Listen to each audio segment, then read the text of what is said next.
اعوذ باللہ من الشیطان الرجیم، بسم اللہ الرحمن الرحیم۔ تمام سننے اور دیکھنے والوں کو السلام علیکم ورحمۃ اللہ وبرکاتہ۔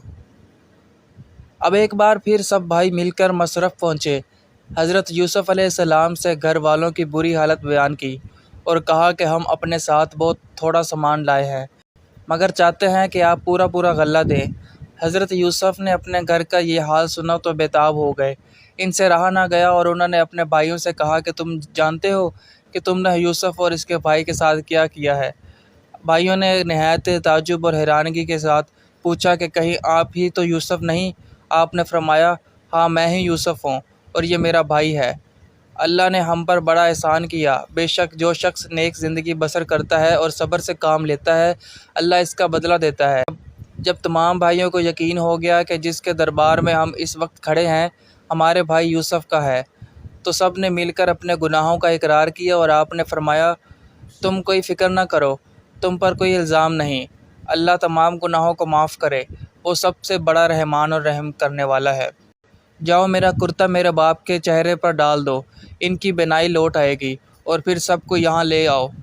ادھر قافلہ مصر سے روانہ ہوا اور ادھر حضرت یعقوب علیہ السلام نے اپنے گھر والوں کو یہ خوشخبری سنائی کہ مجھے یوسف علیہ السلام کی بو آ رہی ہے۔ انہوں نے سنا تو کہا کہ تمہارے سر پر ایک ہی خبط سوار ہے۔ آخر قافلہ آ گیا ہے۔ حضرت یوسف علیہ السلام کا کرتا اور ان کے سامنے رکھ کر تمام حالات سنائے تو انہوں نے گھر والوں سے کہا، دیکھو میں نے تم سے نہیں کہا تھا۔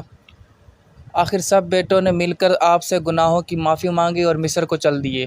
حضرت یوسف علیہ السلام سے ملاقات ہوئی تو انہوں نے ماں باپ کو اپنے پاس ٹھہرایا اور کہا، اللہ چاہے تو مصر میں امن اور آرام کے ساتھ رہیے۔ پھر ان کو اپنے ساتھ تخت پر بٹھایا۔ سب کے سب بھائی شاہی آداب بجا لائے۔ آپ نے فرمایا، یہ میرے خواب کی تعبیر ہے، اللہ نے اس کو سچ کر دیا۔ اس نے مجھ پر بڑا احسان کیا ہے جو مجھے قید سے چھڑایا، اور شیطان نے جو فساد میرے اور میرے بھائیوں کے درمیان ڈال دیا تھا، آپ سب کو دیہات و بیابان سے یہاں لے آیا۔ بے شک میرا رب خیر کی حکمت جانتا ہے۔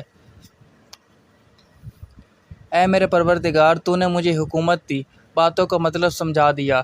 اے زمین و آسمان کے پیدا کرنے والے اللہ تعالیٰ، تو ہی دنیا اور آخرت میں میرا کام بنانے والا ہے۔ مجھے مسلمان ہی مارنا اور نیک بندوں کے ساتھ ملا دینا۔ غرض ایک عرصے تک حضرت یوسف علیہ السلام اللہ کے بتائے ہوئے قانون کے مطابق مصر میں حکومت کرتے رہے، لوگوں کو اللہ کی طرف بلاتے رہے، برائیوں سے روکتے رہے، بھلائیوں کو پھیلاتے رہے، ملک مصر کو اچھائیوں سے بھر دیا، اور بالآخر اللہ کے پاس چلے گئے، یعنی آپ کی وفات ہو گئی اور آپ مصر میں دفن ہیں۔ دیکھیے حضرت یوسف علیہ السلام کو بھائیوں کی وجہ سے کیسی کیسی تکلیفیں اٹھانی پڑی۔